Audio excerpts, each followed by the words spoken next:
শিক্ষার্থী বন্ধুরা, বজরা বহুমুখী উচ্চ বিদ্যালয়ের পক্ষ থেকে অনলাইন ক্লাসে সবাইকে আবারও শুভেচ্ছা ও স্বাগতম। আশা করি তোমরা ভালো আছো এবং আমার গত ক্লাসের পদার্থবিজ্ঞানের উপর লেকচারটা নিশ্চয়ই তোমরা ইউটিউবে দেখতে পেয়েছো।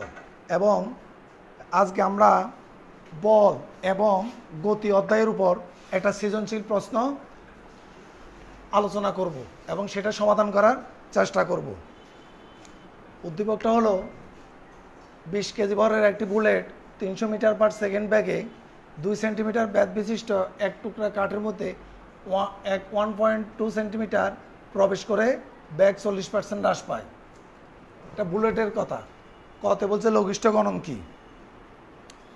লঘিষ্ঠ গণন হলো, লঘিষ্ঠ গণনটা হিসাব করা হয় স্ক্রু গজের। আমরা জানি স্ক্রু গজের বৃত্তাকার স্কেলের সম্পূর্ণ এক ভাগ ঘুরালে এটা রৈখিক স্কেল বরাবর যে দৈর্ঘ্য অতিক্রম করে সেটাই হলো লঘিষ্ঠ গণন। স্ক্রু গজের বৃত্তাকার স্কেলের মাত্র এক ভাগ ঘুরালে স্ক্রু প্রান্ত বা স্ক্রুটি যতটুকু সরে আসে তাই লঘিষ্ঠ গণন। আমরা স্ক্রু গজ দেখেছি, স্ক্রু গজের লঘিষ্ঠ গণন বের করতে হয়। আবার এটাও জানি পিসকে বৃত্তাকার স্কেলে মোট ভাগ সংখ্যা দ্বারা ভাগ করলেও লঘিষ্ঠ গণন পাওয়া যায়। এই ক্ষতে হয়েছে, ক্ষতে বলছে 50 নিউটন। বল বলতে কি বুঝো? আমরা জানি বলের একক হলো নিউটন। আমরা জানি 1 newton 1 KG into 1 metre second inverse 2। 1 KG ভরের কোনো বস্তুর উপর 1 মিটার পার সেকেন্ড স্কয়ার ত্বরণ সৃষ্টি করলে তাকে আমরা 1 নিউটন বলি। তাহলে 50 নিউটন বল বলতে বোঝায় 1 কেজি ভরের কোনো বস্তুর উপর 50 মিটার পার সেকেন্ড স্কয়ার ত্বরণ সৃষ্টি করতে যে পরিমাণ বল তাই 50 নিউটন। অথবা 10 কেজি ভরের কোনো বস্তুর উপর 5 মিটার পার সেকেন্ড স্কয়ার ত্বরণ সৃষ্টি করতে যে পরিমাণ বল তাও 50 নিউটন। মোট কথা হলো আমাদের গুণফল 50 হতে হবে। যদি এটাও বলা হয় 50 কেজি ভরের বস্তুর উপর 1 মিটার পার সেকেন্ড স্কয়ার ত্বরণ সৃষ্টি করতে যে পরিমাণ বল প্রয়োগ করতে হয় তাকে বলবো আমরা 50 নিউটন। তাহলে 50 নিউটন বল বলতে কি বোঝায়? এখানে আগে বলের সংজ্ঞা দেব, তারপরে বলতে বোঝায় কি বল এটা লিখতে হবে। যেহেতু এটা 2 মার্কের অনুধাবন হলো 2 মার্ক। এবার বের করতে হবে বুলেটের উপর বাধা দানকারী বল। আমরা জানি বল F সমান ma। বল F সমান ma। আমাদের উদ্দীপকে কি কি আছে আমরা আগে এটা দেখিনি। বুলেটের আদি ব্যাগ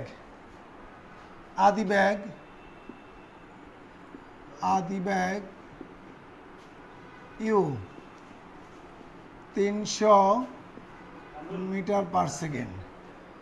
আচ্ছা, তারপরে এই শেষ ব্যাগ হলো আদি ব্যাগের 40% হ্রাস। 300 আদি ব্যাগ যা তার সেটা বিয়োগ ওই ব্যাগের 40%, অর্থাৎ 100 বিয়োগ 40 মিটার ভাগ সেকেন্ড। আমরা একটু পৃথক করে নিই। 300 ইন্টু 40/100 কাটাকাটি করলে আমাদের যা হয়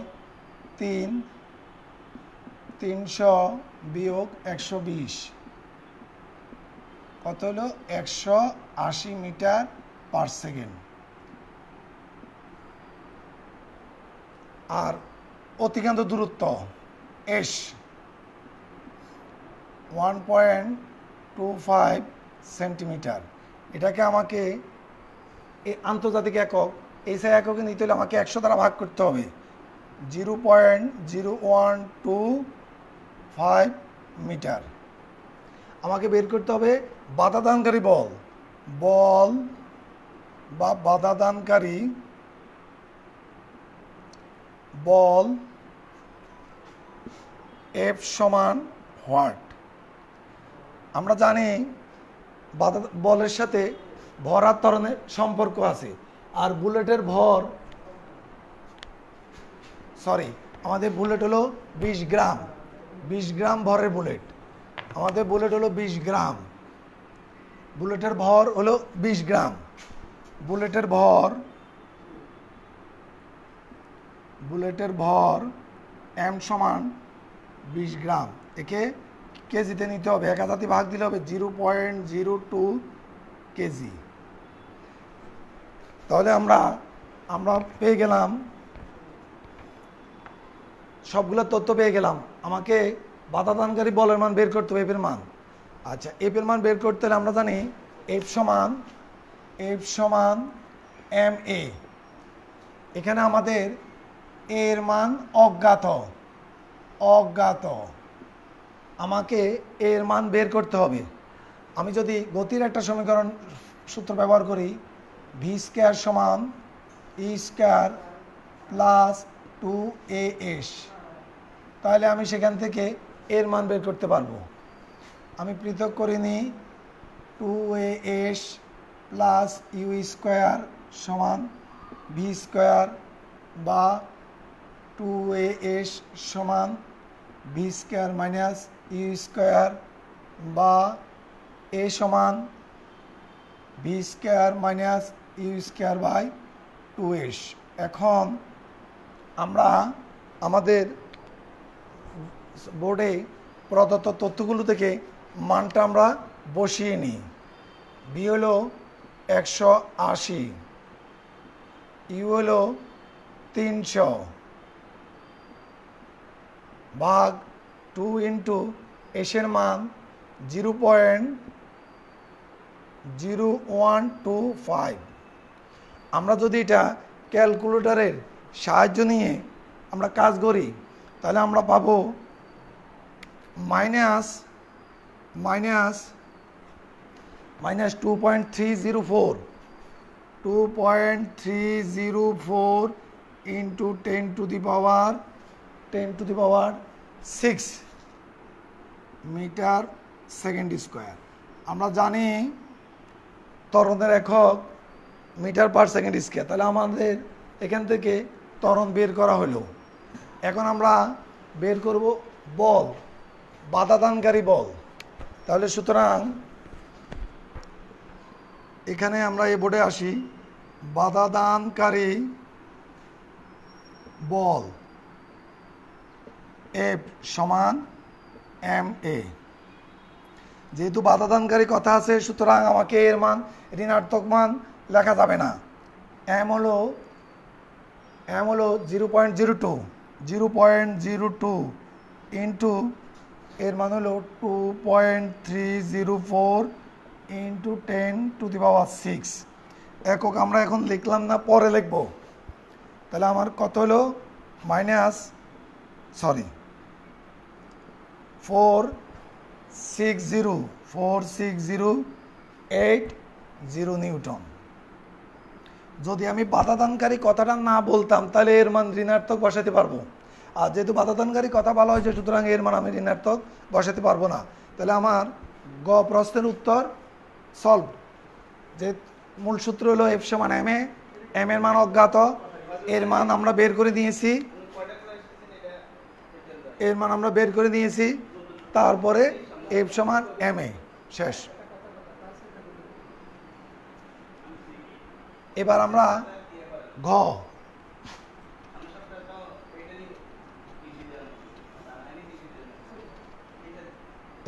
ঘটা দেখি। বুলেটটি পূর্বের ন্যূনতম কত আদি বেগে কাঠকে আঘাত করলে কাঠটি ভেদ করে যেতে পারত। এবার আমাকে বের করতে হবে বুলেটের আদি বেগ, তারপরে আমরা তুলনা করব।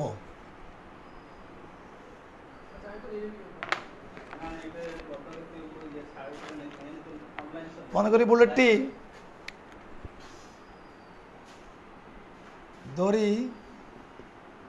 আমি ধরে নেব নতুন একটা ব্যাগ, বুলেটটি U1 আদি ব্যাগে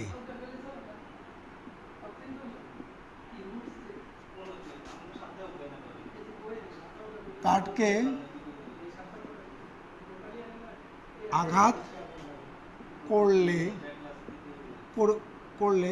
ভেদ করতে পারবে।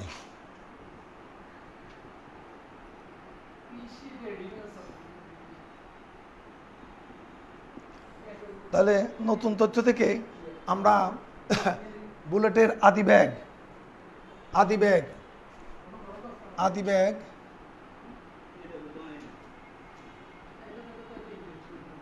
আদি bag U1 300 metre per second. আচ্ছা, গহতে পাই ত্বরণ এই সমান, আমরা গ থেকে পাই ত্বরণ এই সমান minus 2.304 into 10⁶ metre per second square.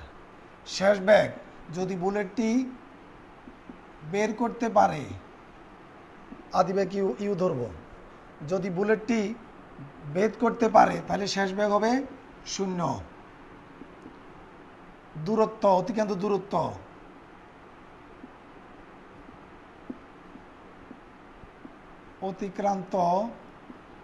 দূরত্ব S 2 সেন্টিমিটার, পুরোটা 0.02 মিটার। সবগুলো আমাদের লেখা হলো। নতুন সরণকে আমরা S1 দেব। আচ্ছা, এখন আমরা আবার গতির সূত্রটা আমরা অ্যাপ্লাই করব। এই ক্ষেত্রে আদিবেগ হবে U1। আবার গতির সমীকরণটা v স্কয়ার সমান, এবার আমরা u দেব না, U1 স্কয়ার দেব প্লাস 2a S1, কারণ এই ব্যাগে U1 আদি ব্যাগে এখান থেকে আমাকে U1 এর মান বের করতে হবে। আমি পক্ষান্তর করে নিই, U1 square plus 2a S1 সমান v স্কয়ার, U1 স্কয়ার সমান v square minus 2a S1, বা U1 স্কয়ার সমান v এর মান শেষ ব্যাগ v 0 স্কয়ার বিয়োগ 2 ইন্টু এর মান মাইনাস 2.304 ইন্টু 10⁶ ইন্টু এর মান 0.02। 0 মাইনাসে মাইনাসে প্লাস, ক্যালকুলেটরের সাহায্য নিয়ে এটা গুণ করলে হবে 92,160 বা U1 স্কয়ার, U1 সমান রুট ওভার বর্গ। সমীকরণে এক পাশে বর্গ থাকলে আরেক পাশে বর্গমূল হয়। সুতরাং U1 সমান, ক্যালকুলেটরের সাহায্য নিয়ে আমরা করতে পারি 96√10 মিটার বাই সেকেন্ড। তাহলে আমরা নতুন ব্যাগ, এই ব্যাগে যদি কাঠকে আঘাত করে তাহলে সম্পূর্ণ 2 সেন্টিমিটার পথকে অতিক্রম করতে পারবে এই ব্যাগে যদি আঘাত করে। তাহলে আমার আদি ব্যাগ আগের ব্যাগ ছিল 300, নতুন আদি ব্যাগ পাইলাম 96√2। তাহলে এখন আমরা দুটা ব্যাগের তুলনা করে দেখি। U1 ভাগ U1 হলো 96√10 বাই 300, একক লিখলাম। এটাকে এটা দ্বারা যদি ভাগ করা হয় তাহলে আমরা পাচ্ছি 1.012। এটার নিচে মনে মনে 1 আছে, সুতরাং U1 এর মান হবে U গুণ 1.012। তাহলে আমরা কি পেলাম? আমরা দেখলাম নতুন আদি ব্যাগ পূর্বের আদি ব্যাগের এত গুণ, নতুন আদি ব্যাগ পূর্বের আদি ব্যাগের এত গুণ। অতএব বুলেটটি যদি আগের আদি ব্যাগের সাথে এত গুণে কাঠকে আঘাত করে তাহলে পুরো কাঠকে ভেদ করে বেরিয়ে যেতে পারবে। শিক্ষার্থী বন্ধুরা, তোমরা অঙ্কটা নিজেরা আবার প্রশ্নটা দেখে অঙ্কটা নিজে সলিউশন করার চেষ্টা করবে। এই অঙ্কগুলো বোর্ডে কিন্তু বারবার আসে। আর বাড়িতে বারবার অনুশীলন করবে। আজকে আমাদের ক্লাস এখানে শেষ। আমরা আগামী ক্লাসের জন্য তোমাদের যদি কোনো কমেন্ট থাকে তাহলে তোমরা কমেন্টে লিখবা, আমরা আগামী ক্লাসে সেটা সমাধান করার চেষ্টা করব। ধন্যবাদ সবাই।